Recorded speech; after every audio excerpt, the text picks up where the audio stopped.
Alors, je vais vous raconter une histoire, parce que les psychiatres, ça raconte aussi beaucoup d'histoires.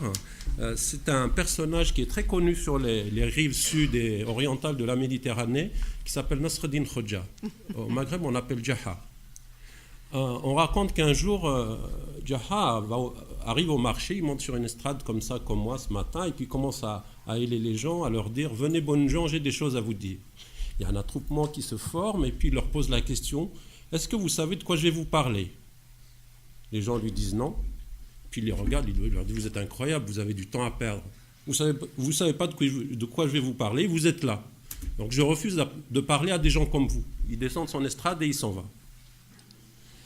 Semaine suivante, pareil, jour de marché, il revient et puis il commence pareil à appeler les gens « Venez, venez, j'ai des choses à vous dire. » Et puis il y a un nouvel attroupement, et puis quand il pose la question, la foule qui était un peu édifiée, enfin qui avait l'expérience de la semaine précédente, quand il leur pose la question, ils lui disent « Oui. » Puis il leur dit « Vous êtes incroyable, vous savez de quoi je vais vous parler, vous êtes quand même là.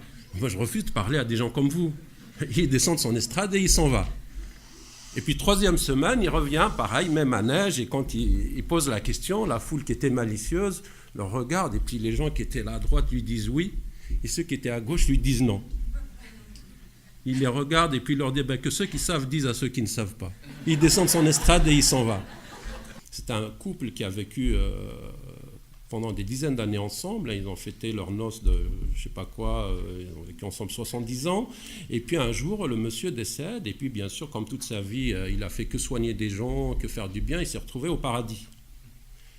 Et il paraît qu'au paradis, on s'ennuie parce que, en tout cas, il n'y a pas grand-chose à faire. Dès qu'on pense à quelque chose, il advient tout de suite, il s'incarne sous nos yeux. Donc il n'y a pas grand-chose à faire. Sinon, profiter de tous les délices qu'on décrit, que en tout cas les religions monothéistes pour le moins décrivent. Et puis, il attendait que sa femme le rejoigne. Des semaines passent, des mois, des années, des décennies, et puis elle n'arrive toujours pas. Puis, il va voir l'ange préposé au paradis pour l'interroger un peu. Il lui dit « Mais est-ce que vous pouvez me dire, moi je ne me suis quand même pas marié avec Noé, quoi. Elle était déjà âgée quand je suis parti.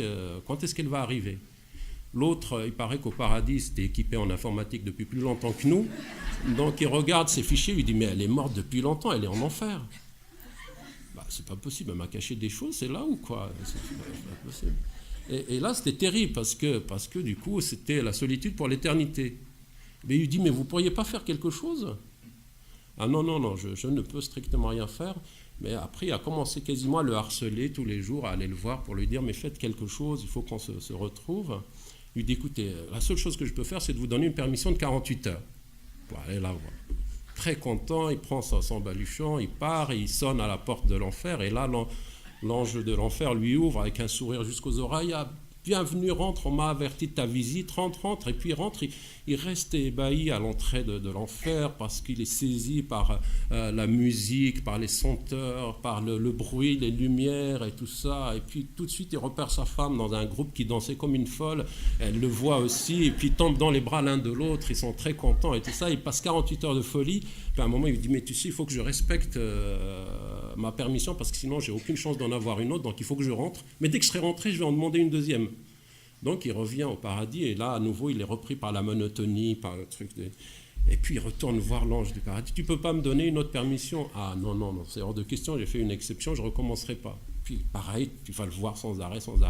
Et là tu dis « Mais attends-toi, je vais avoir des problèmes avec toi parce que j'ai jamais fait ça et je risque des problèmes. » Mais qu'à cela ne tienne, il continue à le harceler. À un moment, l'autre de Guerlas lui dit « Écoute, la seule chose que je peux faire, c'est de te faire un transfert définitif. »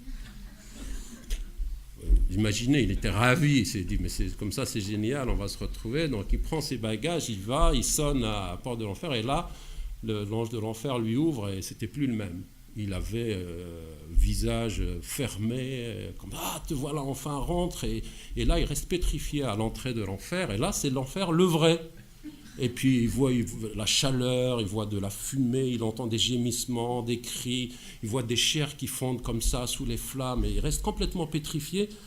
Et il lui dit « Mais c'est incroyable, c'était pas comme ça la dernière fois que je suis venu. » Et le diable, en fait, éclate d'un rire comme celui est capable d'en avoir, et il lui dit « Mais toi, tu confonds tourisme avec immigration. »